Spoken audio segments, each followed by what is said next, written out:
Hey everyone, and welcome. Today, we're diving into one of the biggest challenges for pretty much any English learner out there, pronunciation. We're going to break down the most common, and let's be honest, sometimes the most embarrassing mistakes, so you can start speaking with way more clarity and, most importantly, confidence. Oh man, we have all been there. You know that moment? Your brain knows exactly what to say, but your mouth just decides to go on its own little adventure. These little slip-ups are so normal, and yeah, they can feel a bit awkward. But the great news is they are completely fixable. So, why does English do this to us? Why does it trip us up like this? I promise you, it's not because you're bad at the language. It's because English has some genuinely tricky rules and sounds that can feel totally random sometimes. In this explainer, we're going to decode those rules and give you the tools you need to really master them. So, here's our game plan. First, we'll figure out the why behind the mistakes. Then we'll get into some hands-on fixes for those tricky consonants and vowels. After that, we'll tune into the rhythm of English, and finally, I'll give you a clear roadmap to practice and really build up that confidence. You ready? Let's do it. Okay, first things first, let's get to the root of the problem. You know, once you understand why you're making a mistake, it becomes so much easier to actually correct it for good. It's all about taking the mystery out of the challenge.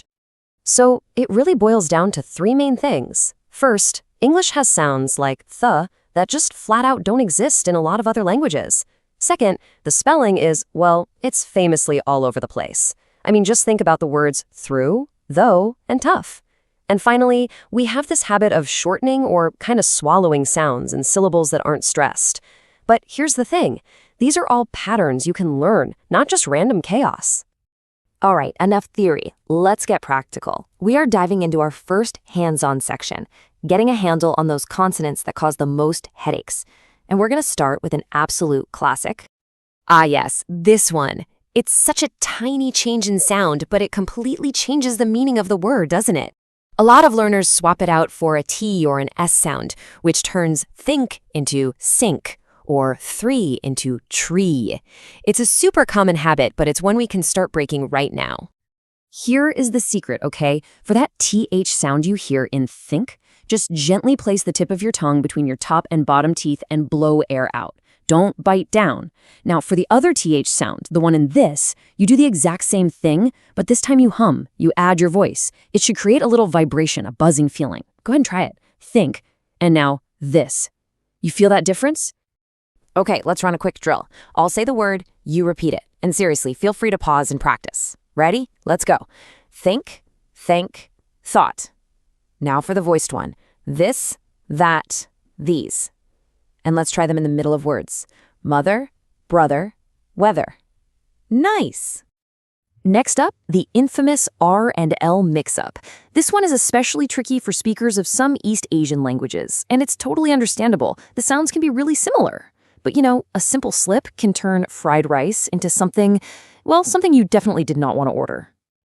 And this slide shows you exactly what's happening physically. For that L sound, like in light, the very tip of your tongue actually touches that little ridge right behind your top teeth. La la light. But for the R sound, in right, the tip of your tongue curls back and up, but, and this is the key, it doesn't touch anything. Rah rah right. It's all about that little bit of space for the R sound.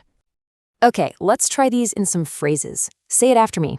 The light is red. Really focus on where your tongue is for each word. Let's do it again. The light is red. Good. Now, fried rice, please. Now let's try some word pairs to really feel the difference. Arrive, alive. Red, lead. Awesome work. We've tackled some tough consonants. So now let's move on to the vowels. This is where some of the most common and, yeah, most embarrassing mistakes can happen. It's time to learn how to avoid the vowel trap. And here we go. This slide really says it all, doesn't it? This is exactly why this is so important. Mixing up that short I sound and that long E sound can lead to some, let's just say some high-stakes misunderstandings. Saying you saw a big ship is very different from saying you saw a big sheep. And that second example, well, that's one we all definitely want to get right, every time. So what's actually the difference here? Think of it this way. For the short vowel, the I in ship, the sound is fast and your mouth is pretty relaxed. It's a quick central sound, ship, sit.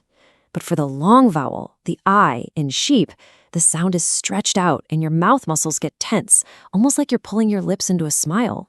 Sheep, seat. Can you feel that tension in your cheeks? Let's practice these pairs. I want you to really focus on keeping your mouth relaxed for the first word and then tensing up for the second. Repeat after me. Sit, seat. Live, leave. Bit, beat. And the classic, ship, sheep. Seriously, exaggerating the difference at first is the absolute best way to get it down. Fantastic. So now that we've looked at individual sounds, let's zoom out. Because speaking English clearly isn't just about making the right sounds, it's also about the rhythm, the melody, and the stress. It's really about the music of the language. This is just a perfect example. The word is spelled exactly the same, but when you change where you put the emphasis, the stress, you completely change its meaning. If you have a vinyl record, the stress is on the front, record. But if you want to record a message, the stress shifts to the back, record. It goes from a noun to a verb, all decided by that little bit of stress. And this pattern is everywhere. Just listen to the rhythm shift in this word family. Photograph, photographer, photographic. See how the musical center of the word moves around? Or listen to these common words. It's vegetable, not vegetable. It's comfortable, not comfortable. Getting this rhythm right will make you sound so much more natural instantly. And the secret weapon to that natural rhythm is this little guy right here, the schwa. It is the most common sound in English, and it's basically just a lazy, weak sound. We don't really say about, we say about. We don't say banana, we say banana. Using the schwa is the key to not overpronouncing every single vowel and sounding more like a native speaker. Okay, we have covered a ton of ground, from tricky consonants and vowels all the way to word stress. So now for the most important part of all, how do you take all this information and turn it into real, lasting confidence when you speak? Here are 3 simple but super effective strategies. First, record yourself. I know it might feel a little weird at first, but it is the absolute best way to hear what you actually sound like. Second, try something called shadowing. Find a short clip of a native speaker you like, from a movie, a talk, anything, and try to copy their sounds, rhythm, and intonation exactly as they say it. And third, use technology. There's some amazing apps out there that can give you instant feedback on your pronunciation. We've gone from that tricky th sound all the way to the music of English. The journey to speaking confidently is just a process of making these small, consistent improvements. So as we wrap up, I want you to think about this. What's one specific thing from today that made you go, aha, I can fix that? Because focusing on that one thing, that's the first step on your path. Thanks so much